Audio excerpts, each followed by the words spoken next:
Om Swastiastu, umat sedharma yang saya cintai. Dalam video ini di channel saya yang saya kasih nama Bali Land, saya akan berbagi ilmu padi secara modern.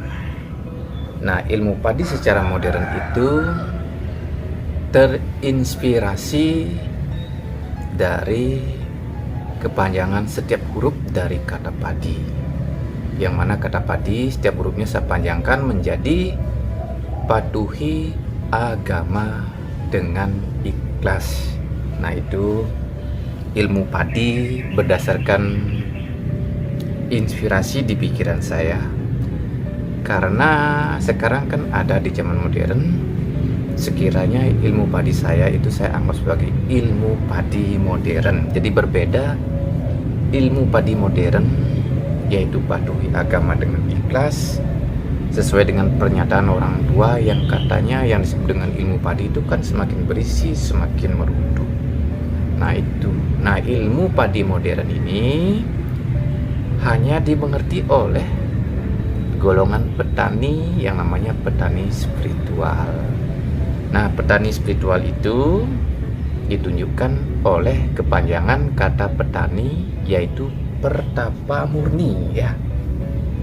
Nah, kehidupan pertapa murni seperti petani padi umumnya yang selalu bergelut dengan dunia tanaman, ya, tanaman padi khususnya kalau petani padi.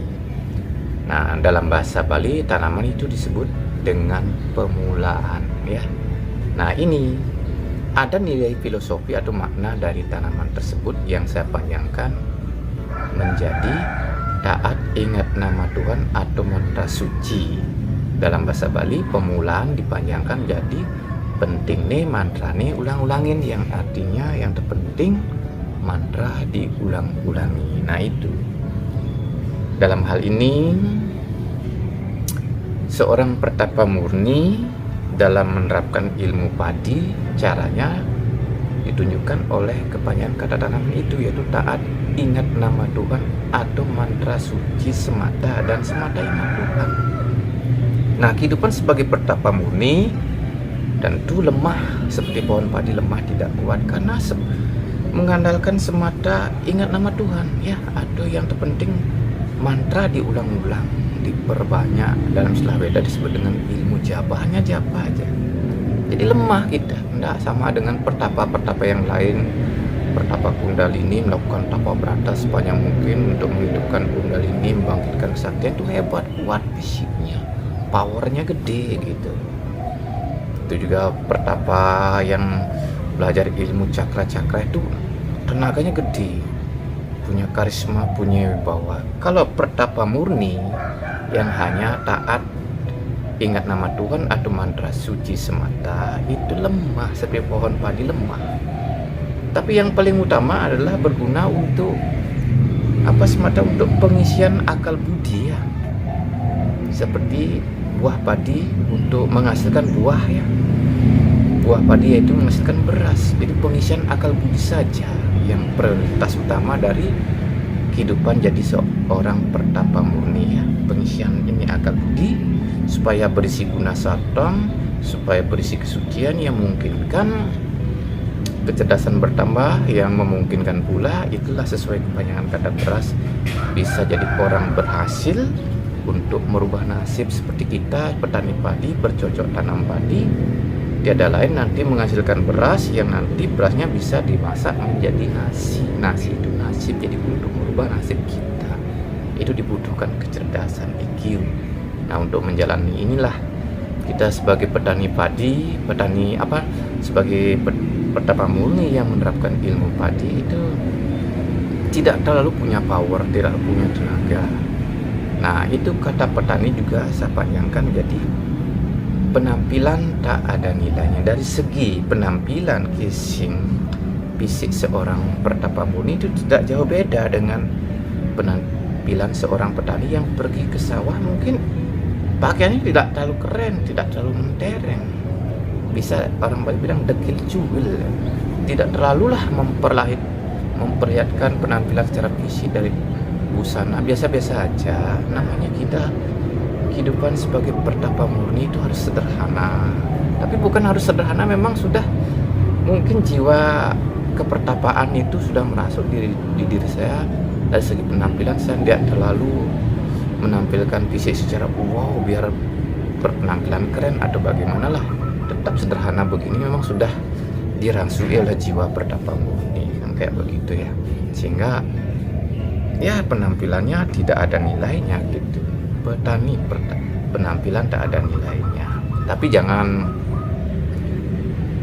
dilihat hanya casingnya aja, tapi kan walaupun penampilan tidak ada nilainya, seperti para petani, penampilan ke sawah hari-harinya tidak ternilai karena itulah pakaian mungkin agak lucu, kotor, intinya mampu menghasilkan beras untuk dijadikan nasi kan begitu. Itu juga walaupun penampilan tidak ada nilainya, tentu dari akal budi ada kecerdasan, menghasilkan ide-ide, menghasilkan wawasan yang mungkin bisa dipakai untuk merubah nasib atau menghasilkan suatu keahlian tertentu yang sekiranya berguna untuk memperbaharui kondisi nasib sendiri atau nasib orang lain kan begitu. Kalau petani itu hasilkan beras tidak melulu untuk dirinya sendiri, juga dijual. Nah, sehingga orang lain juga bisa, yang tidak menanam padi bisa pula menikmati nasi karena hasil dari jerih payah petani. Itu juga saya. Mungkin saya punya keahlian atau bakat seperti ini keluar, bisa untuk merubah nasib saya sendiri secara pribadi, dan juga mungkin kalau orang lain memakainya, saya punya buah pemikiran, ide bisa juga berguna untuk merubah nasib orang lain. Nah, untuk menerapkan ilmu padi harus punya ilmu tanah. Ya, ilmu tanah itu tabah menahan diri. Ya, kalau kita menerapkan ilmu padi, mengembangkan sifat yang lemah lembut, itu harus tabah gitu. Kadang-kadang kita direndahkan, diremehkan orang, kita harus tabah, kita harus menerima.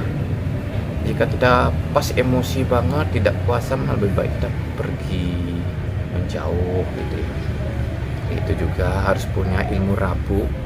Rabunya itu rajin buka kitab suci untuk menumbuhkan suburkan keyakinan kita kepada Tuhan. Kemudian supaya akal budi kita matang, kita harus berusaha menerapkan ilmu kuning. Kuning itu kuncinya hening ya, kuncinya hening cipta. Jadi sambil nama Tuhan diulang-ulang atau mantra suci diulang-ulang, harus dibarengi dengan kuncinya hening cipta atau kuat-kuat mengheningkan cipta dan meditasi hening. Nah, ketika hening, di sanalah sinar suci Tuhan akan menerpa akal budi kita, ia membuat akal budi kita perlahan-lahan jadi matang. Kalau sudah matang kan siap dipanen kan, kayak begitu. Panen itu punya kepanjangan pahala menentukan nasib ya. Dalam hal ini kalau kita taat ingat nama Tuhan dengan ikhlas, menerapkan ilmu padi, itu akan menghasilkan pahala kesucian di akal budi yang bagaikan isi beras yang putih.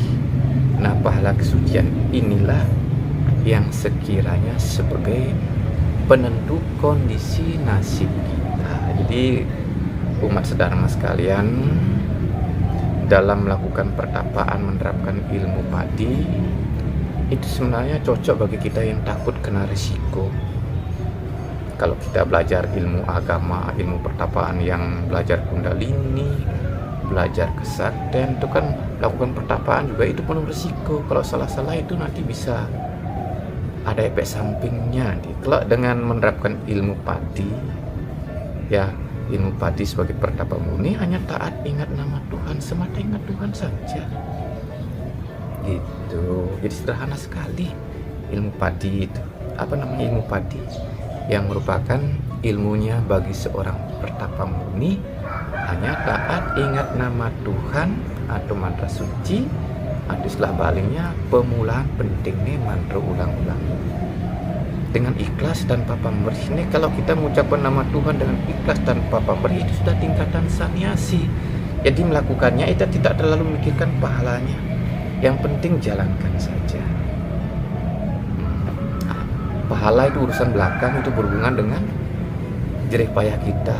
Kalau kita penuh semangat melakukannya, pahalanya banyak. Kalau tidak ada apa. Itu hukumnya udah pasti. Jadi itu jangan terlalu dikejar-kejar. Jalani aja tiap hari. Taat, ingat nama Tuhan. Niscaya akal budi kita akan berisi. Dari akal budi yang berisi, tentu kita akan menjadi pribadi yang cerdas. Kalau sudah cerdas, akan ada peluang, ada kemungkinan kita mampu merubah nasib kita menjadi lebih enak, lebih baik seperti kita makan nasi yang rasanya enak. Sekiranya demikianlah ilmu padi yang dapat saya bagikan kepada umat sedharma. Semoga ada manfaatnya. Kurang dan lebihnya, saya sebagai manusia biasa tentu tidak luput dari kesalahan-kesalahan. Karena itu saya mohon maaf lahir dan batin. Saya akhiri dengan Paramasanti. Om Santi Santi Santi Om.